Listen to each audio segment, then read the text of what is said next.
वारासनी जम्मू पंचायत के अंतर्गत ग्राम पंचायत डोंगरमाली के सरपंच मनोज लिल्लारे के निवास पर मंगलवार की रात्रि में करीब 12 बजे अज्ञात लोगों ने जबरन घर में घुसकर और तलाशी लिए जाने से ग्रामीणों में भारी आक्रोश व्याप्त है। बताया जा रहा है कि रात्रि में करीब 4 महिलाएं और 8 पुरुषों के द्वारा घर की तलाशी ली गई, जिसमें डोंगरमाली सरपंच मनोज लिल्लारे का परिवार भयभीत स्थिति में देखा जा रहा है, जिसकी शिकायत सरपंच मनोज लिल्लारे के भाई खेमेंद्र लिल्लारे के द्वारा रामपल्ली थाने में जाकर लिखित शिकायत देकर जांच की मांग की।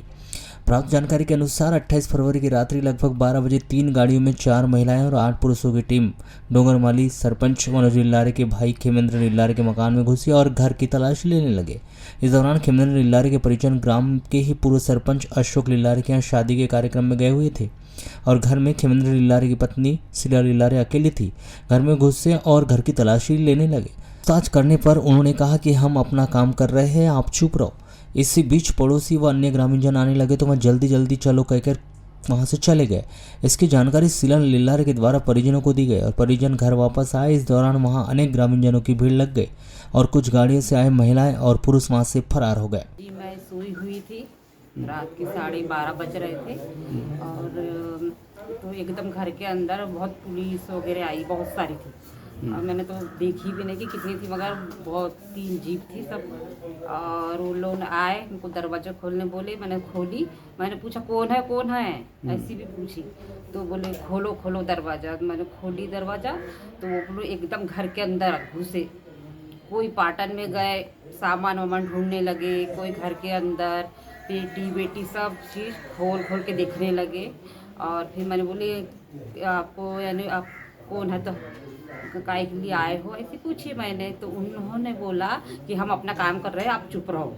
और उसके बाद में फिर गांव के लोग भी आने लगे, 3-4 लेट सब आ गए गांव के। तो क्या बोलते हैं, उन्होंने सब ने पूछा कि आप लोग क्यों आए हो, क्या काम से आए हैं।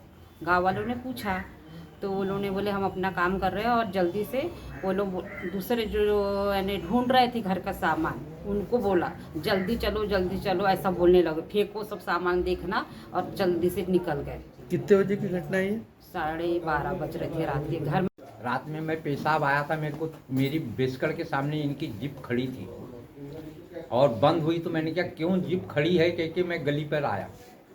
ये लोग हमारे भैया घर आने लग गए। मैं आया यहाँ दरवाजे के सामने, भैया मैं कहता हूँ आप लोग कहाँ से आए, तो कहता है तू कौन है। तो मैंने कहा मैं पड़ोस वाला हूँ, चल निकल जा बोले यहाँ से बोले।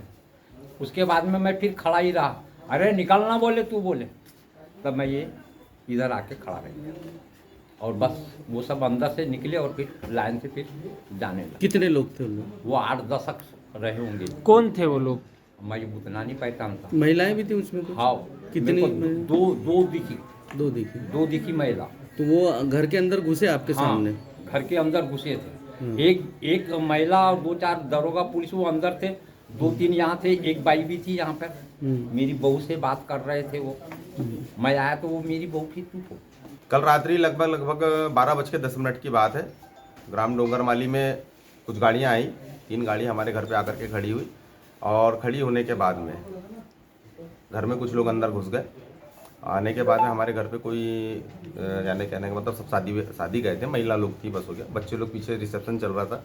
पूर्व सरपंच अशोक लिल्लारे भतीजे की शादी थी, कल रिसेप्शन था उसका, तो उसके रिसेप्शन में गए हुए थे और मैं नवेगांव 3 टोला पे सचिव साहब के यहाँ रिसेप्शन था, वहाँ गया हुआ था। हमारे घर पे कोई भी व्यक्ति नहीं था, कोई भी आदमी नहीं थे, महिलाएं थी। पुलिस विभाग के लोग थे, वो आए अंदर आने के बाद में सीधे अंदर घुस करके सर्च करना चालू कर दी उन्होंने। अलमारी खोलना चालू कर दिए, हमारी पीछे की लकड़ी की संदूक रखी हुई उसको खोले, घर को अस्त व्यस्त करना चालू कर दिया। तो हमारे यहाँ बड़ी भाभी थी गीता लिल्लारे तो उन्होंने उनसे पूछा कि भाई साहब आप आए कहाँ से और कैसा क्या कर रहे हैं, ये बिना सर्च वारंट के कोई घर में आप व्यक्ति नहीं है, कोई आदमी नहीं, और आप लोग आए कैसे और क्यों कर रहे हैं सर्च। तो उन्होंने ये बताया बालाट पुलिस से, आप शांत रहिए, हमें अपना काम करने दीजिए। उसके बाद है तो हमारे भाभी जी ने हमारे भतीजे ऋषभ लिल्लारे छोटे वाले को फ़ोन लगा करके जैसी सूचित करी तो वो रिसेप्शन से कुछ लोग उधर से दौड़ते हुए गांव के लोग एकत्र होना चालू हो गए। जब गांव के लोग एकत्र हुए तो एकत्र जब गांव के लोग हुए तो धीरे धीरे करके वो लोगों ने यहाँ से निकलना चालू कर दिया। गांव के लोग जैसे एकत्र हुए तो हमारे बाजू में हमारे बड़े पिताजी के भाई हमारे बड़े पिताजी के बड़े भैया लगते हैं, हमारे बड़े पिताजी के लड़के हैं, वो आए। उन्होंने स्वयं उन पुलिस वालों से बात किया कि भाई आप लोग यहाँ क्यों आए हैं, कहाँ से आए हैं आप बताएं। तो उनने उनको जवाब दिया कि बोले आप यहाँ से वापस हो जाओ, बाहर निकल जाओ। हमारे बड़े भाई साहब ये जो खड़े हैं गमछे वाले, इनसे बोले आप बाहर निकल जाओ, अपनी भली गति चाहते हो तो आप बाहर निकल जाओ। वो थोड़ा सा ग्रामीण अंचल से आते हैं, वो एकदम ऊंची आवाज़ सुन करके थोड़ा डर गए। डरने के बाद वो भी बाहर निकल गए। उसके बाद जैसे ही गांव के लोग इकट्ठा चालू होना हुए तो ये अपनी गाड़ी उठाए और चले गए। मेरा कहने का मतलब ये है कि बिना सर्च वारंट के और बिना रामपाली थाने को फिर पुनः सूचना के अकाउंट चलाया करता हूँ। उसमें कॉल आया, कॉल वो घर पे रहता हमारा, मिसेज ने उठाई, मिसेज ने उठा करके हेलो बोली, उसमें किसी ने कुछ नहीं बोला और बोलने के बाद उस फोन को काट दिया गया। काटने के बाद में जब 12:20 पे पुलिस विभाग के लोग मेरे घर से गए तो 12:27 पे मेरे फोन पे रात पे 15,000 रुपए भी उस नए नंबर से डाले गए हैं।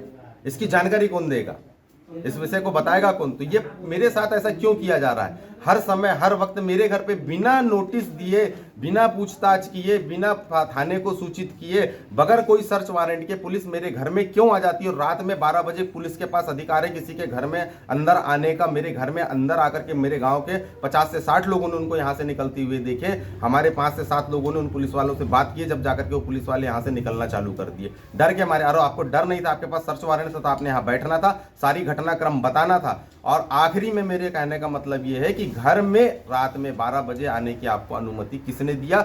आप शायद कुछ वहां से लेकर के अपने पास से आ जाते, मेरे घर के अंदर डाल देते और फिर 4 लोगों को बुला करके बोलते कि भाई साहब देखो इनके घर में ये सब चीजें मिल रही है। तो उसका जवाब कौन देता? उसकी जवाबदारी किसकी होती है? मैं शासन प्रशासन से हाथ जोड़ करके विनती यही करना चाहता हूं कि मुझे न्याय दिया जाए और मेरे लिए कोई रास्ता बना दिया जाए, ताकि आने वाले समय में ऐसी घटना मेरे साथ कभी घटित ना हो। मेरे साथ तो आए दिन ऐसी घटनाएं कहीं भी घटती रह रही है।